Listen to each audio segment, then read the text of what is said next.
पहली बार मैंने दिल्ली की हवा में सांस ली थी, मुझे लगा था मैं जिंदगी की सबसे बड़ी लड़ाई जीत चुकी हूँ।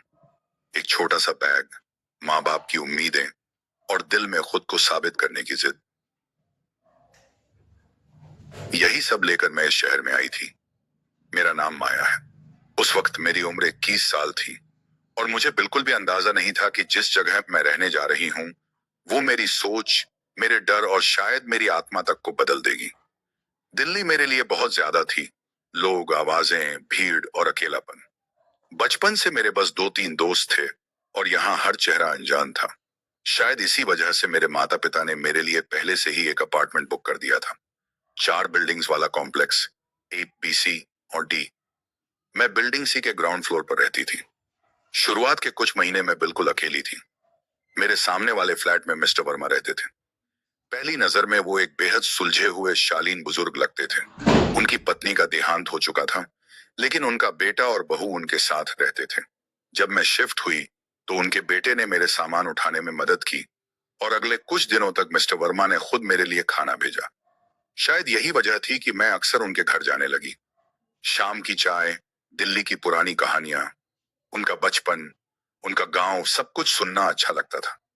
लेकिन हर एक बार उनके घर में घुसते ही मेरे शरीर में एक अजीब सी ठंड दौड़ जाती थी। वो कोई डर नहीं था, वो एक चेतावनी जैसी फीलिंग थी। घर साफ था, लोग ठीक थे, फिर भी हवा में कुछ सड़ा हुआ सा था। एक अजीब बदबू जो नाक से ज्यादा दिमाग में घुसती थी। मैं खुद को समझाती रही, पुरानी बिल्डिंग होगी, नमी होगी, लेकिन मेरा दिल जानता था वहां कुछ गलत था। कुछ महीनों बाद मेरी रूममेट आ गई। उसके आने से मेरी दुनिया थोड़ी आसान हो गई। हम ज्यादातर उसी के कमरे में रहती थी, लेकिन रात में जब मैं अपने कमरे में जाती, मिस्टर वर्मा की खिड़की से वही बदबू फिर से उठने लगती।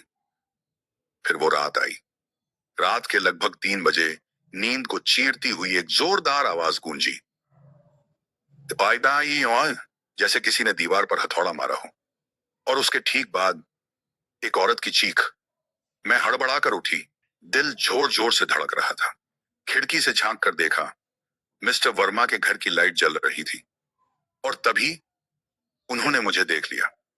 वो बस खड़े थे, घूरते हुए। उनकी आंखों में कुछ ऐसा था जिसे शब्दों में बयान नहीं किया जा सकता। जैसे मैं इंसान नहीं और सनआने कोई चीज हूं। अचानक उन्होंने लाइट बंद कर दी। मुझे यकीन था वो चीख असली थी। मैं दौड़ती हुई उनके दरवाजे तक पहुंची। डोरबेल दबाई, कोई आवाज नहीं। दरवाजा आधा खुला हुआ था। बाहर बारिश हो रही थी, अंदर सन्नाटा। मैंने धीमी आवाज में कहा, "अंकल, सब ठीक है?" कोई जवाब नहीं। जैसे जैसे मैं अंदर बढ़ी, मेरे पैरों के नीचे कुछ चिपचिपा सा महसूस हुआ। अंधेरे में कुछ दिख नहीं रहा था। कोहा हुआ आशा है नंदा था, लेकिन वो एहसास, वो गलत था। मैं एक कमरे के दरवाजे तक पहुंची और हल्का सा धक्का दिया। जो मैंने देखा, उसके बाद से आज तक मैं अंधेरे में अकेली नहीं रह पाती। कमरे के बीचों बीच एक काले कपड़े में लिपटी हुई गेंद सी चीज थी। उसके चारों तरफ मोमबत्तियां जल रही थी और मिस्टर वर्मा घुटनों के बल बैठे थे, उस चीज के सामने सिर झुकाए। तब मैंने उन्हें पीछे से पकड़ लिया। "यहां क्या कर रही हो?" उसकी आवाज में डर नहीं, गुस्सा था। मैं कुछ बोल पाती उससे पहले अंदर से फिर एक चीख आई।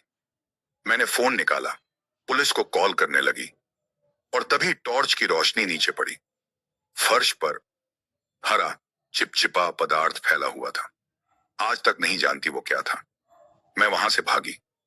पीछे से उस औरत की आवाज आई, मदद की गुहार। मैं नहीं रुकी। कमरे में पहुंचकर दरवाजा बंद किया, लॉक किया, पुलिस को सब बताया। उन्होंने कहा, "आप घबरा गई हैं, शायद सपना देखा होगा।"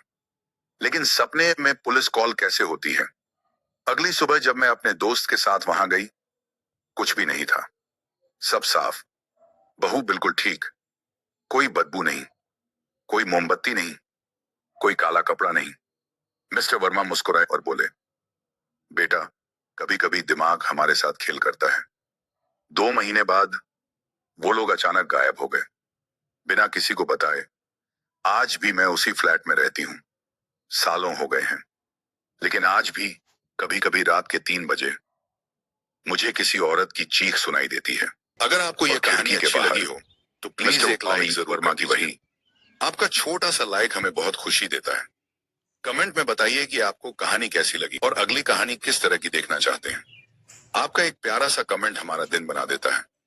और अगर अभी तक चैनल सब्सक्राइब नहीं किया है तो सब्सक्राइब जरूर करें ताकि ऐसी ही दिलचस्प और डरावनी कहानियां आपको हमेशा मिलती रहें। धन्यवाद और फिर मिलेंगे अगली कहानी में।